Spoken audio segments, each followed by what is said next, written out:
आज हम लोग design of plate girder bridge पढ़ेंगे रिवेटेड जॉइंट के लिए। 8 सेम के लिए ये काफ़ी इंपॉर्टेंट है, स्टील 2 का सब्जेक्ट है। तो डायरेक्ट उसकी हम एक प्रॉब्लम लेते हैं, उससे समझते हैं, देन फिर बाद में हम इसकी थ्योरी पार्ट भी पढ़ेंगे क्योंकि ये काफ़ी इंपॉर्टेंट है डिज़ाइन पर्सपेक्टिव से।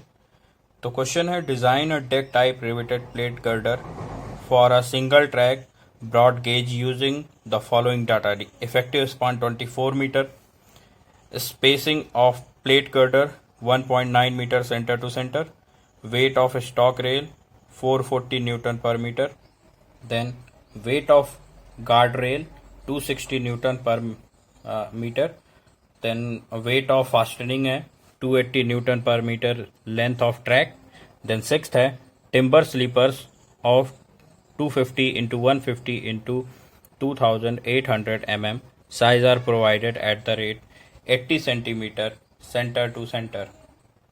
So next है density of timber 7.54 kilonewton per meter cube. Then take permissible stress as per railway steel bridge rules. तो हमें stress railway steel bridge rules को फॉलो करते हुए चलना है, जो भी वैल्यूज हमें चाहिए होंगी। सो बेसिकली ये क्वेश्चन हमसे ये कुछ कहना चाह रहा है कि ये हमारा एक पियर है, ये प्लेट गर्डर है जिसे हमें डिज़ाइन करना है। इसके ऊपर स्लीपर्स होती हैं, जैसा आपने रेलवे में पढ़ा होगा। देन ये रेल होती है, उसके ऊपर ये बॉगी होती है। तो जो बॉगी पार्ट होता है वो लाइव लोड कहलाता है, क्योंकि वो कांस्टेंट नहीं रहता है, वो मूव करता रहता है। ट्रेन आती है फिर चली जाती है। और रेल आप जानते हैं, पटरी जो होती है, स्लीपर्स उसके नीचे। देन प्लेट गर्डर ये पियर है जो हम बनाते हैं। ये जो एरिया होता है रेल प्लस स्लीपर, ये कहलाता है ट्रैक। बट पियर के ऊपर और बॉगी के नीचे का पूरा एरिया होता है डेड लोड, और ये होता है लाइव लोड। तो ये क्वेश्चन कहना चाह रहा था जो हमें प्लेट गर्डर डिजाइन करना है। सो इस क्वेश्चन को हम स्टेप वाइज करना शुरू करेंगे। स्टेप 1 में जो हम करेंगे, सबसे पहले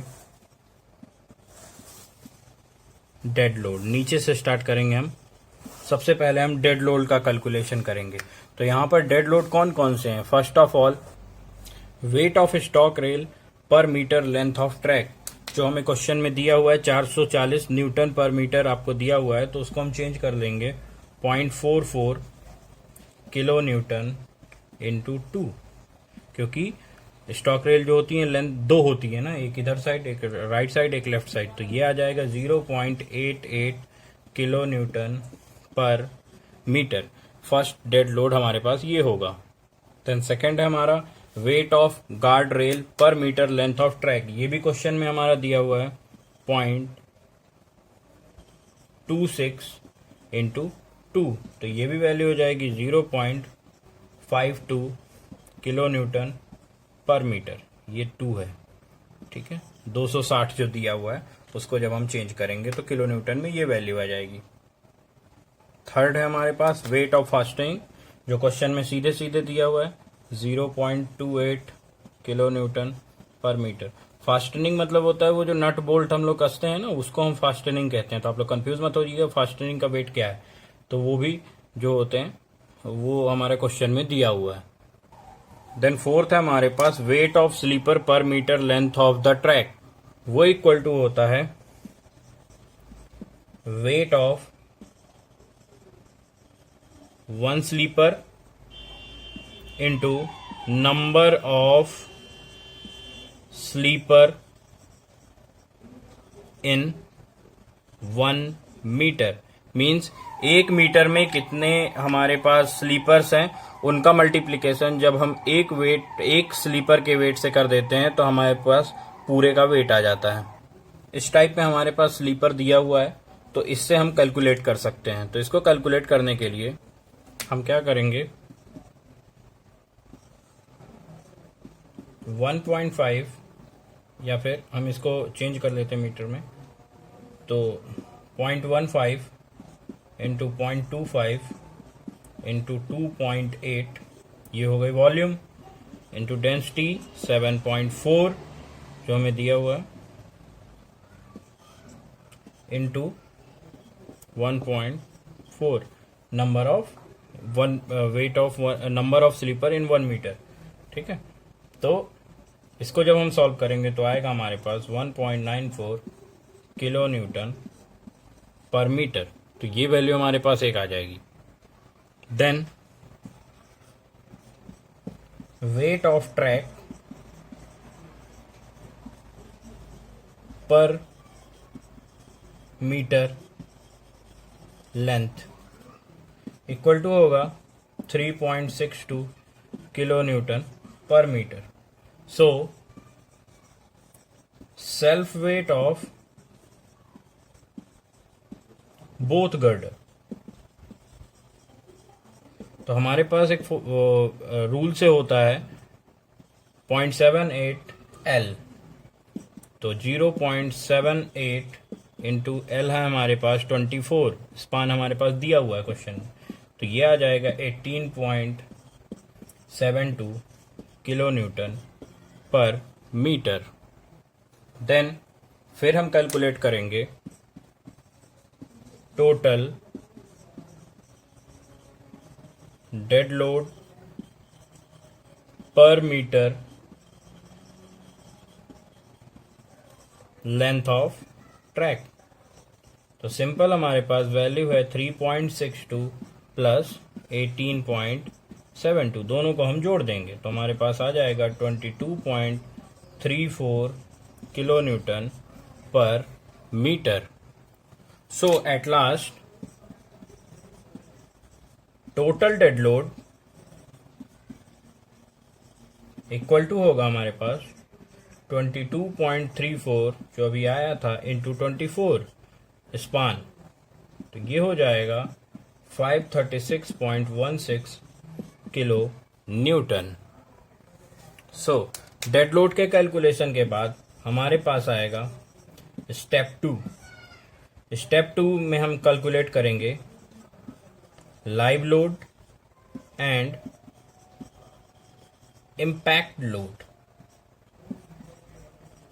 लाइव लोड हमारा तब आता है जब ट्रेन हमारी चलेगी, इम्पैक्ट लोड तब आएगा जब हमारी ट्रेन, मान लीजिए ये एक पटरी है और ये दूसरी पटरी है, ट्रेन यहां से चलते हुए आ रही है और ये जब यहां पर जंप करेगी तो एक जर्क देगी, तो ये होता है इम्पैक्ट लोड। जो जर्क देगा ट्रेन एक पटरी से दूसरी पटरी पर मूव करने के लिए, उसे हम कहते हैं इम्पैक्ट लोड। सो इसके लिए आप लोगों को एक टेबल की जरूरत पड़ेगी, जो आपका बीसी पुनामिया की बुक है उसके पेज नंबर 872 में एक टेबल दी हुई है। उस टेबल के ऊपर दिया होगा EUDL टेबल, तो उसको हम यूज करेंगे यहां पर। तो जो हमारा लेंथ है, loaded length L, capital L है 24 मीटर, क्वेश्चन में हमें दिया हुआ है। सो फॉर ब्रॉड गेज, जो क्वेश्चन में भी हमें दिया हुआ है कि हमें ब्रॉड गेज के लिए डिजाइन करना है, तो यहां पर ये टेबल दी हुई है। तो EUDL फॉर बेंडिंग मोमेंट, तो यहां से हम टेबल से मिल जाएगा 34 kilo newton. Then EUDL for shear force हमें मिल जाएगा 2231 किलो न्यूटन।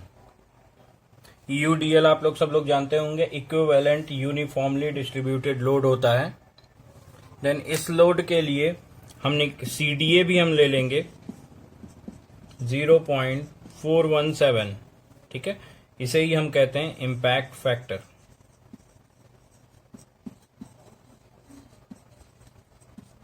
सिंपल, ठीक है। देन हम कैलकुलेट करेंगे total load for bending moment.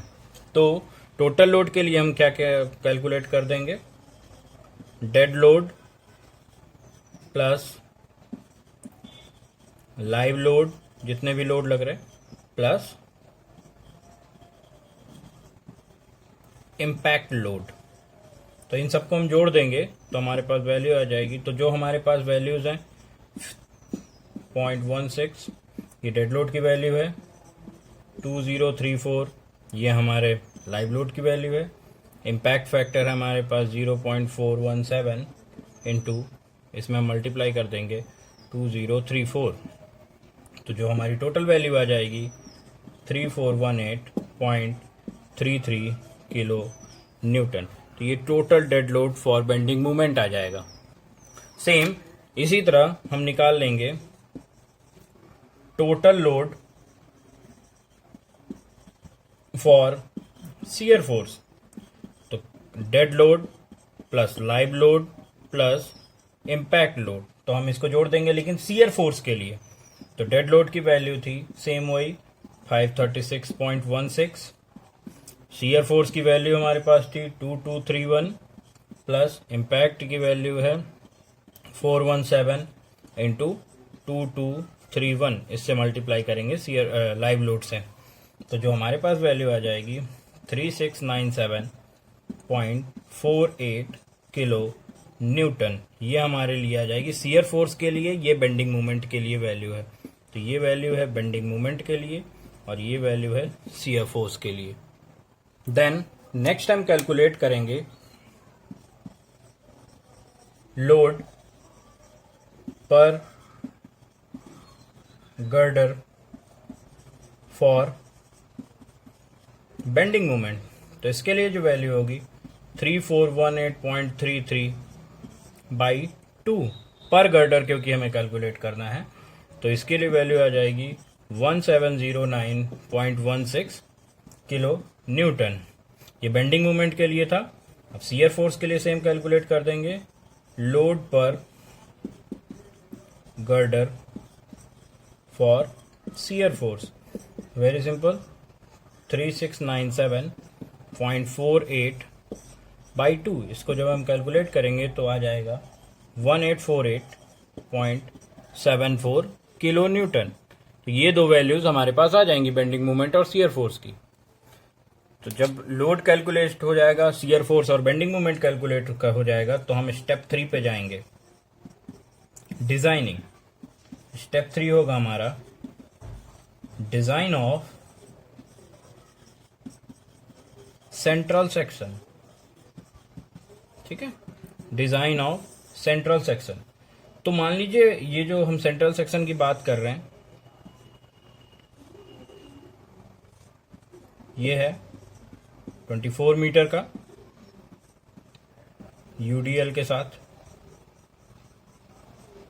ठीक है, अब इसके लिए ये क्या है, ये हम मानते हैं फॉर बेंडिंग मोमेंट की वैल्यू जो हमारे पास आई है, जो भी आई है हमारे निकालने पर 1709.16 किलो न्यूटन इसके लिए है। तो इसके लिए अगर हम बेंडिंग मोमेंट डायग्राम बनाते हैं यूडीएल का, तो आपको याद होगा कुछ इस टाइप का बनेगा। ये सेंटर पे मैक्सिमम डिफ्लेक्शन WL/8। बट अगर हम शियर फोर्स के लिए सेम डायग्राम अगर हम बनाते हैं, तो ये यूडीएल की जो वैल्यू है यहां पर चेंज होगी और ये होगी 1848.74 किलो न्यूटन।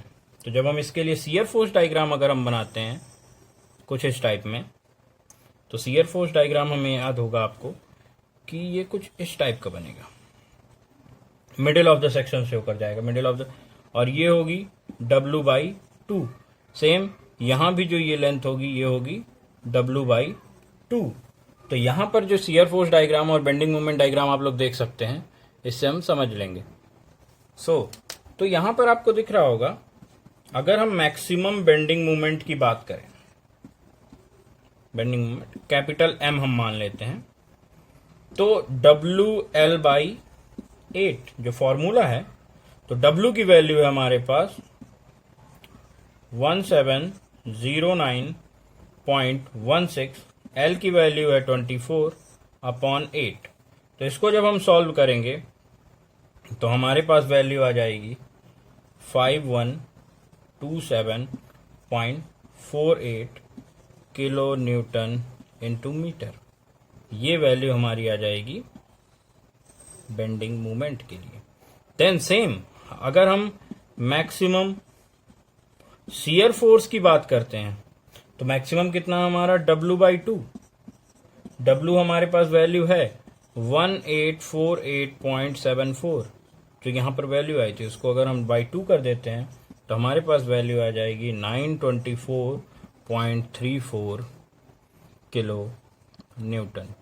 सो हमारे पास बेंडिंग मोमेंट और शियर फोर्स की वैल्यू आ गई यहां से मैक्सिमम। सो ये एक टाइप का हम फ्लेंज डिजाइन कर सकते हैं। तो ये आई सेक्शन फ्लेंज है जिसमें D1 की वैल्यू 700 mm है। पूरी डेप्थ है वेब की 2000 mm। थिकनेस ऑफ वेब हम एज्यूम कर लेते हैं 12 mm। फ्लेंज एंगल हमारे पास ये है। विड्थ ऑफ फ्लेंज हमारे पास 500 है। 12 mm में हम डिवाइड कर लेते हैं। ये नीचे वाला जो फ्लेंज होगा ये टेंशन फ्लेंज होगा। फिगर इस टाइप में हम डिजाइन कर सकते हैं जो हमारे पास वैल्यूज आई हैं। So now assuming TW thickness of web 12 mm,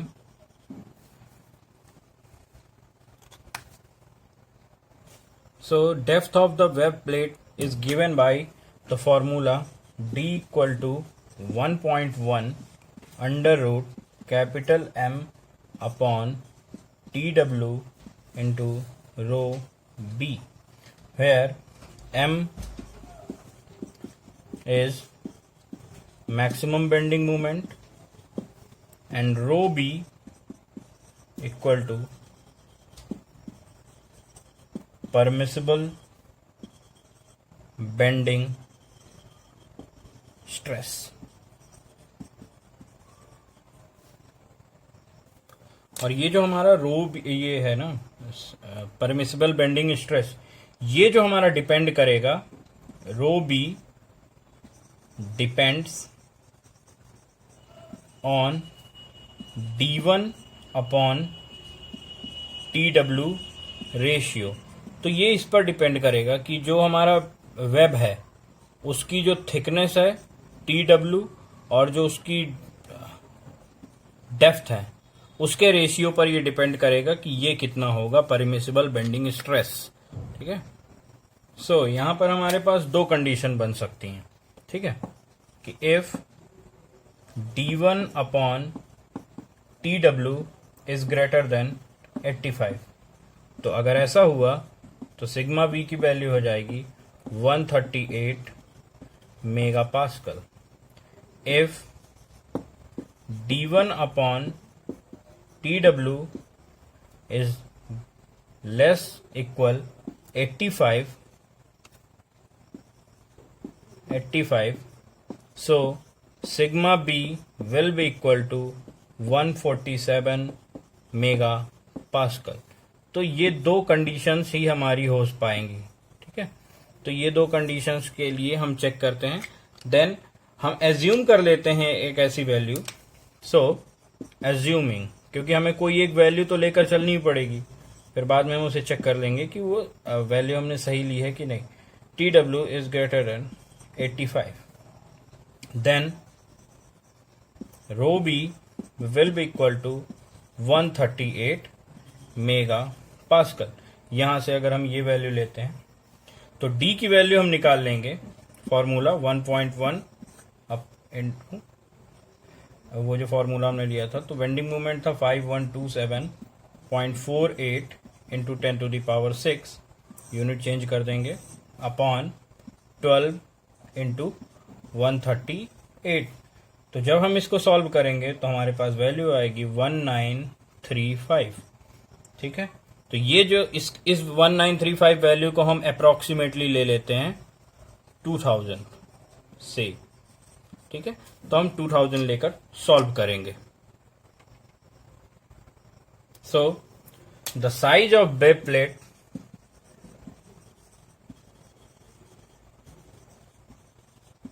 जो होता है वो होगा 2000 mm into 12 mm।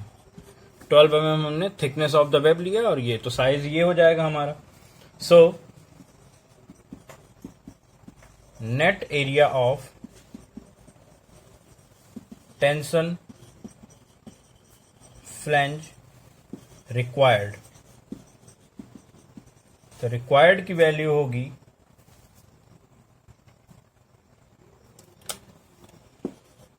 AFT equal to M upon rho B T L A. ठीक है, so we can assuming L A equal approximately D और 0.9 D, ये दोनों में से हम कोई वैल्यू ले सकते हैं। तो ए एफ टी जो होगा हमारा, अगर हम लेंगे तो एम की वैल्यू हमारी 5127.48 इंटू 10⁻6 अपॉन 138। एल ए की वैल्यू हमने ले ली 2000, टी की वैल्यू सॉरी। तो जब हमने वैल्यू ले ली तो हमारे पास ये आ गया 18578 mm², इस फॉर्मूला में रखने पर सिंपली। सो नेक्स्ट जो हम लेंगे, एज्यूमिंग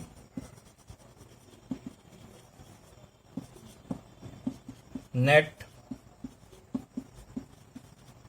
एरिया ऑफ एंगल्स, तो A F T dash upon 3। तो ए एफ टी की वैल्यू हमारे पास जो थी 18578/3, तो ये हमारे पास वैल्यू आ जाएगी 6193 mm²।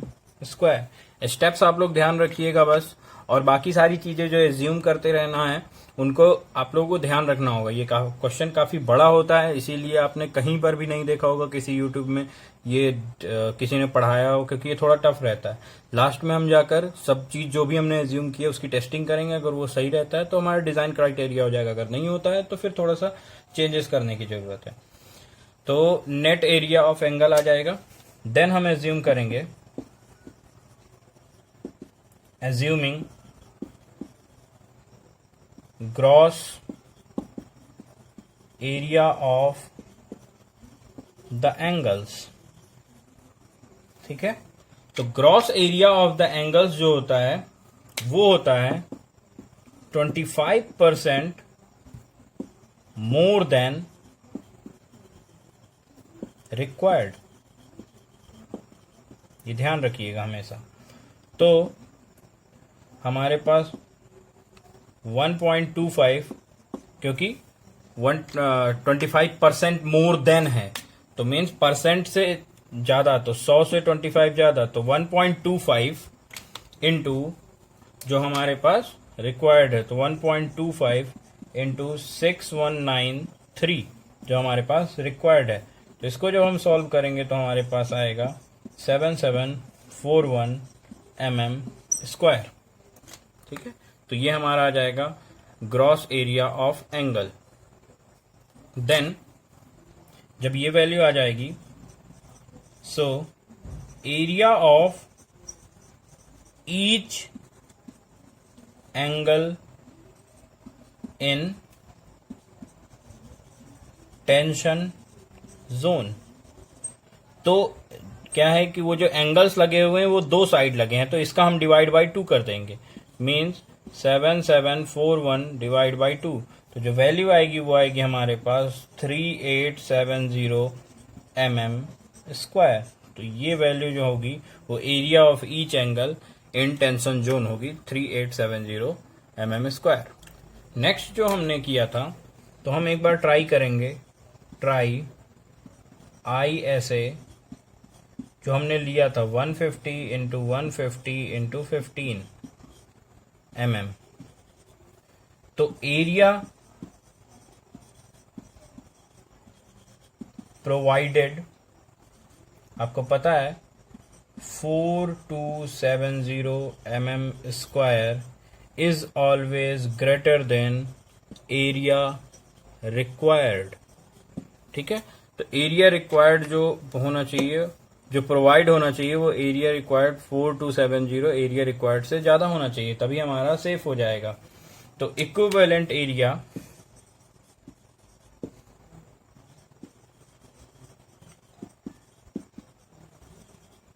Of web equal to AW/8।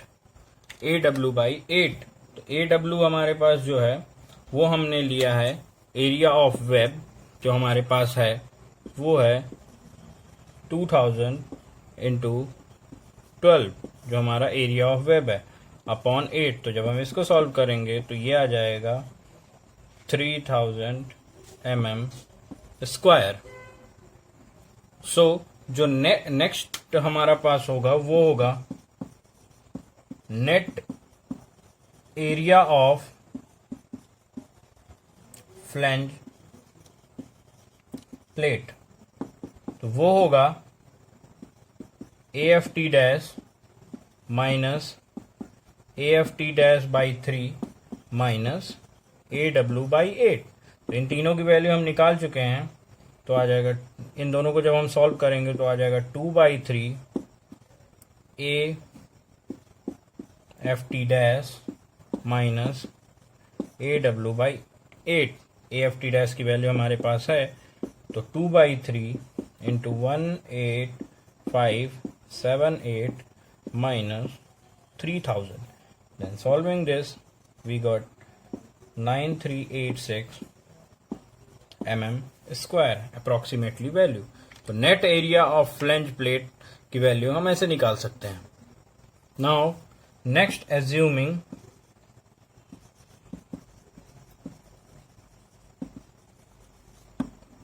assuming gross area of flange plate is equal to 20% more than required. क्योंकि ये जो भी फ्लैंज होंगे उनसे हमें ज्यादा चाहिए होगा, ऑब्वियस सी बात है, क्योंकि हमें कहीं ना कहीं फास्ट टर्निंग करनी ही होगी. तो 1.2 20% है, इसलिए 1.2 इंटू 9386. जब इसको सॉल्व करेंगे तो 11262 mm². Then assuming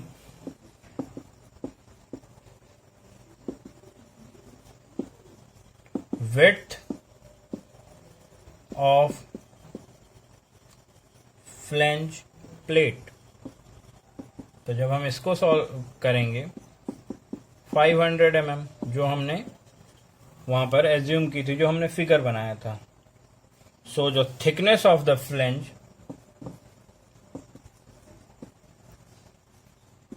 thickness of flange plate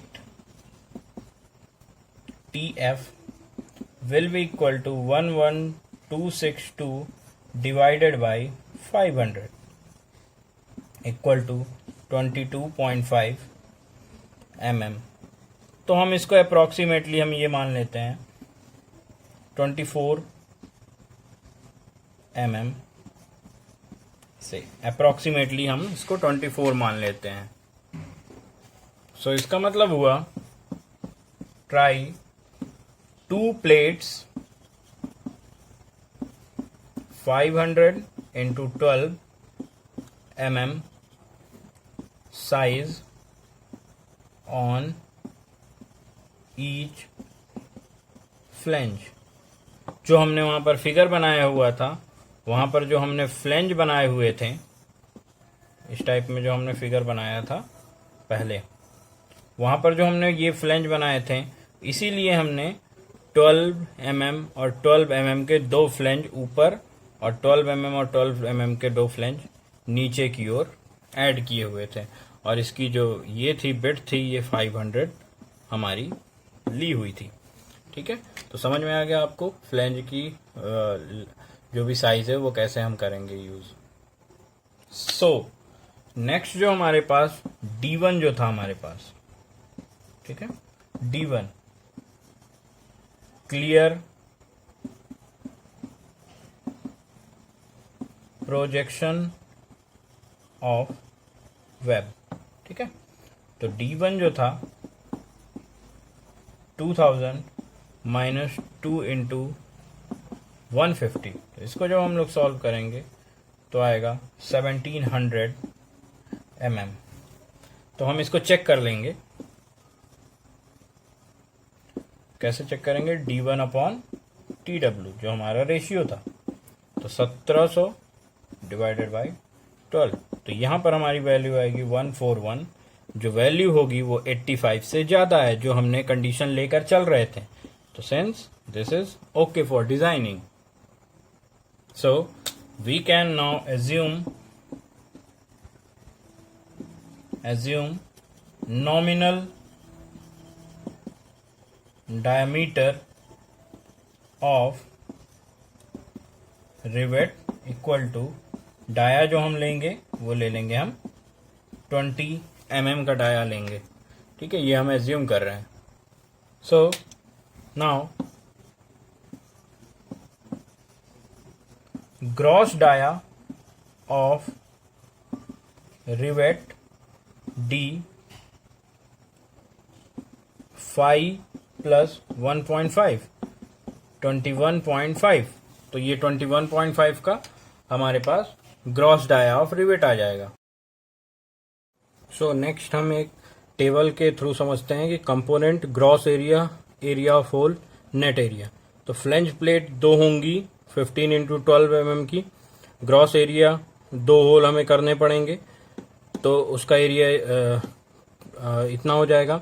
then area of hole 4 into this, ये जो 21.5 है ये कुछ इस टाइप में है कि अगर हम ऐसा टाइप में फ्लेंज है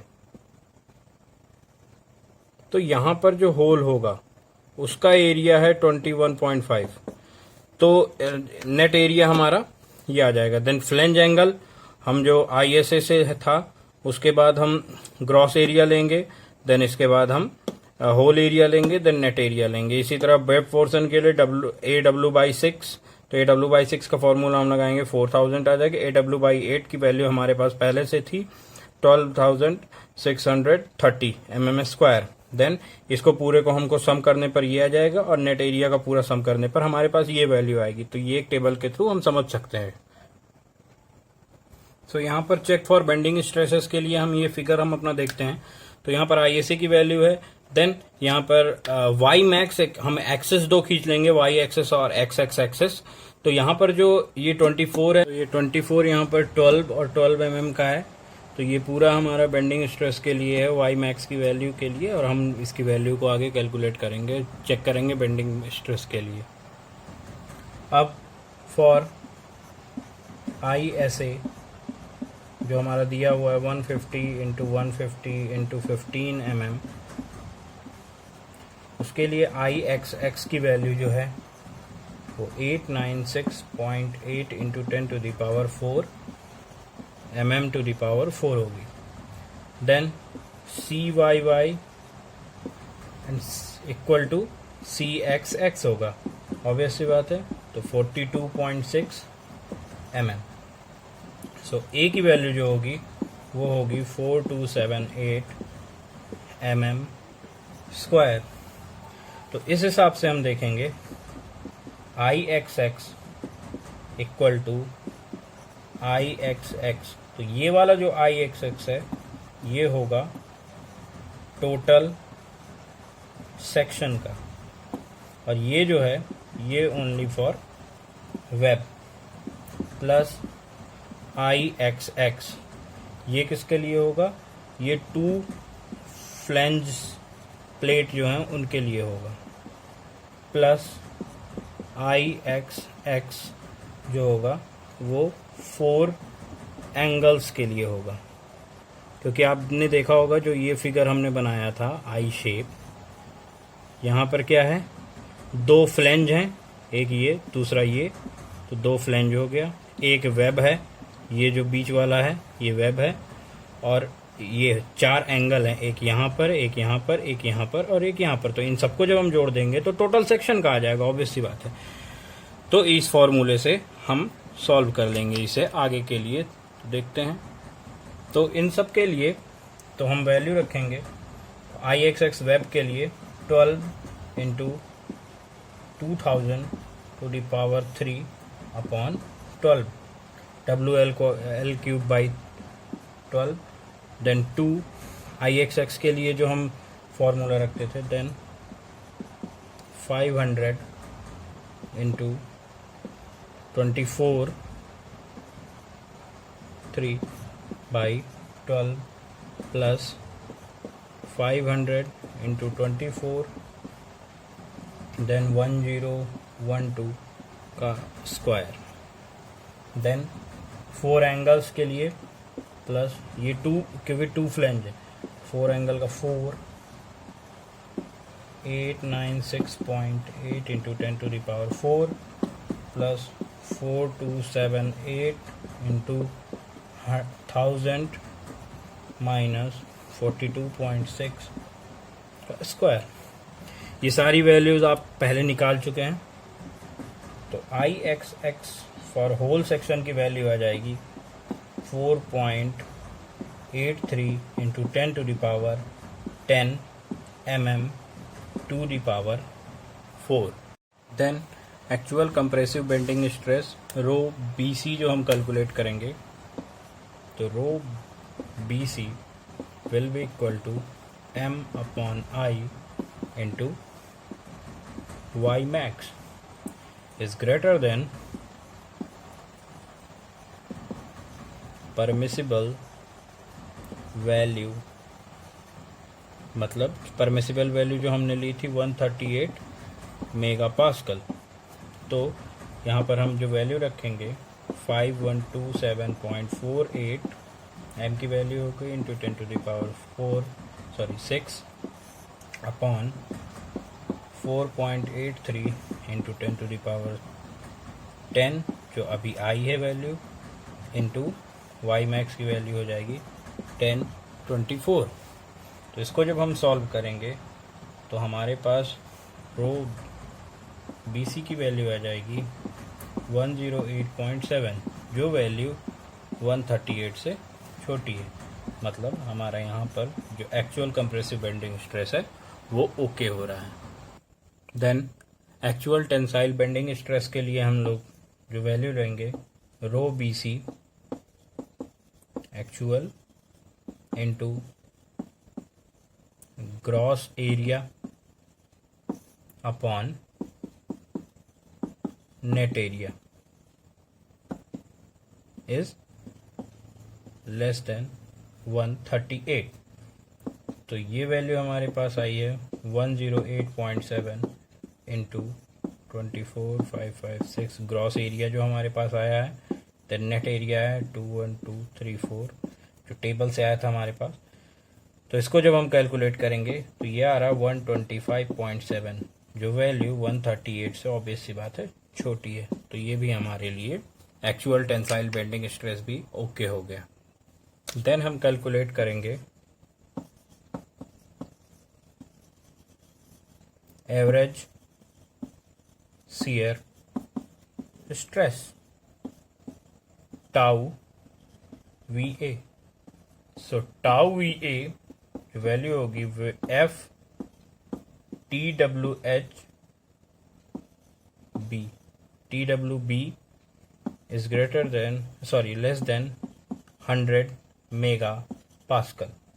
तो एफ की value 924.37 into 10 to the power 3 थी। टी डब्ल्यू की वैल्यू 12 है, बी की वैल्यू 2000 है। इसकी वैल्यू हमारी 100 मेगा पास्कल से कम आनी चाहिए। जब हम इसे सॉल्व करेंगे तो आएगा 38.5 मेगा पास्कल जो ऑब्वियस सी बात है 100 से काफ़ी छोटा है, इसलिए यहाँ पर भी हमारी डिज़ाइनिंग हो जाएगी ओके। सो यहाँ तक हमारे 3 स्टेप्स हुए हैं। कल हम लोग नेक्स्ट हम लोग पढ़ेंगे स्टेप 4 से, जिसमें डिज़ाइन ऑफ वर्टिकल स्टिफनर से स्टार्ट करेंगे और लास्ट तक पूरा डिज़ाइनिंग ख़त्म कर देंगे। और ये क्वेश्चन काफ़ी बड़ा क्वेश्चन है और काफ़ी ज़्यादा मार्क्स का आता है। कभी कभी कुछ स्टेप्स पूछे जाते हैं तो आप स्टेप वाइज भी पूरा सॉल्व कर सकते हो। ठीक है, तो कल हम लोग पढ़ेंगे, नेक्स्ट लेक्चर में हम लोग पढ़ेंगे डिज़ाइन ऑफ वर्टिकल स्टिफनर।